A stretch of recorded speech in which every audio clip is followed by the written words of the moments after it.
Hi friends, golden గ్లోకి స్వాగతం సుస్వాగతం. ఇది తణుకు మండలంలోని దువ్వగ్రామంలో ఉన్న శ్రీ వేణుగోపాల స్వామి ఆలయం అండి. ఇది చాలా ప్రసిద్ధమైనది. ఇది పశ్చిమ గోదావరి జిల్లాలో తణుకు నియోజకవర్గంలోని ముఖ్యమైన ఆలయాల్లో ఇది ఒకటండి. ఇక్కడ స్వామివారు శ్రీ రుక్మిణి సత్యభామ సమేత శ్రీ వేణుగోపాల స్వామి వారిగా వెలిసి ఉంటారు. అంటే అదేనండి, శ్రీకృష్ణుడు రుక్మిణి సత్యభామతో కలిసి ఇక్కడ స్వామివారు వెలిసారనమాట. వేణుగోపాల స్వామి తీర్థం గురించి ఆలయంలోని భక్తుల తీర్థం పవిత్ర తీర్థంని కోనేరు పుష్కరిణి భక్తులకు చాలా ప్రాధాన్యత కలిగినదండి. ఇది సాధారణంగా ఆలయ ప్రాంగణంలో లేదా సమీపంలో ఉండే పవిత్ర జలాశయం.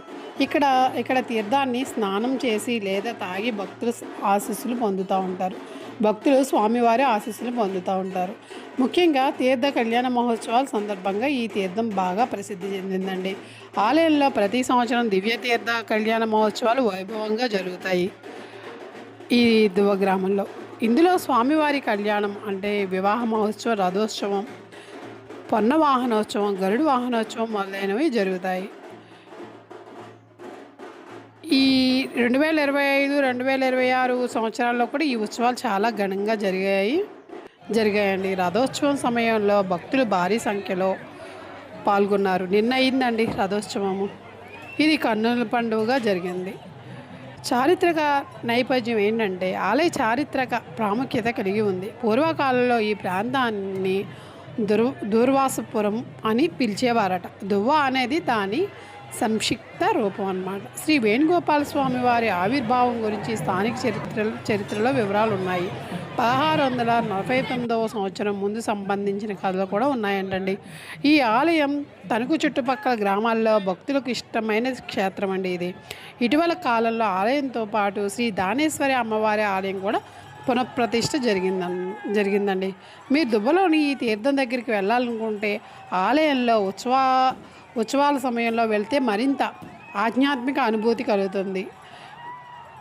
1649 సంవత్సరం కాలంలో రెడ్డి రాజుల పాలనలో ఒక శ్రీ రెడ్డి గారు అనే వ్యక్తికి స్వప్నంలో శ్రీ వేణుగోపాల స్వామి వారి ప్రత్యక్షమే, నేను వేణుగోపాలమూర్తిని, నా ఆలయం శిథిలమై విగ్రహం భూమిలో కప్పబడి ఉంది, 1 గజం సుమారు 3 అడుగుల లోపల భూమిలో నా విగ్రహం ఉంది అని చెప్పారంటండి.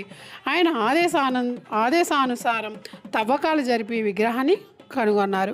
మొదట 5 ఎకరాల చెరువు గట్టున ప్రతిష్ఠ చేయాలనుకున్నారు. కానీ విగ్రహాన్ని తీసుకువెళ్తున్న వాహనం ప్రస్తుత ఆలయ స్థలంలో నిలిచిపోయింది. దీన్ని భగవంతుని సంకేతంగా భావించి అక్కడే ఆలయాన్ని నిర్మించి విగ్రహాన్ని ప్రతిష్ఠ చేశారు. ఈ ఆలయం రుక్మిణి సత్యభామ సమేత శ్రీ వేణుగోపాల స్వామి వారిగా ప్రసిద్ధి చెందింది.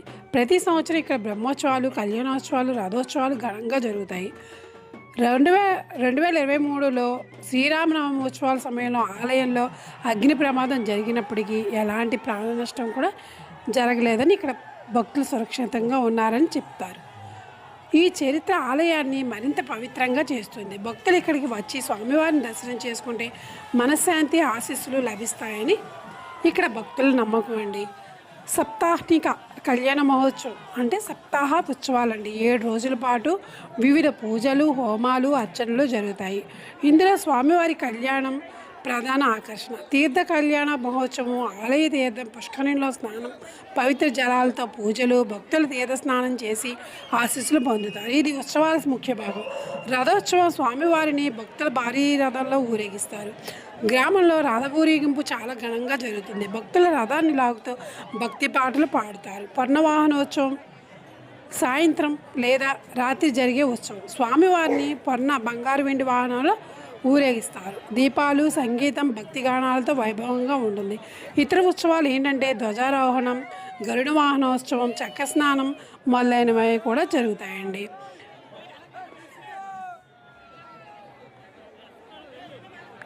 తీర్థ కళ్యాణోత్సవాలు కూడా జరుగుతాయి. ఇక్కడ భక్తులు పెద్ద సంఖ్యలో తీర్థానికి వచ్చి పాల్గొంటారు. ఆలయంలో దీపాలు, పందిళ్ళు, విద్యుత్ అలంకారంలో గ్రామం మొత్తం పండుగ వాతావరణం ఏర్పడుతుంది.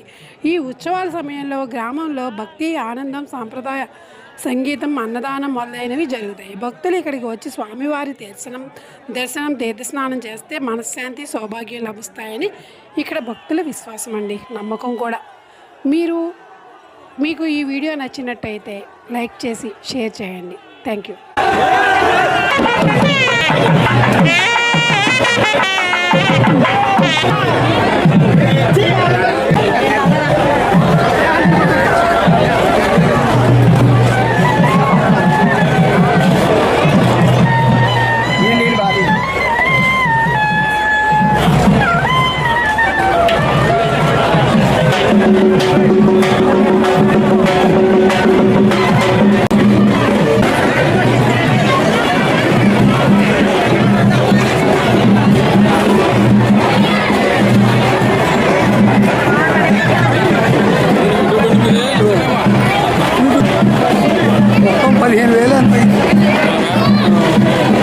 మొత్తం సెల్తో కదండి.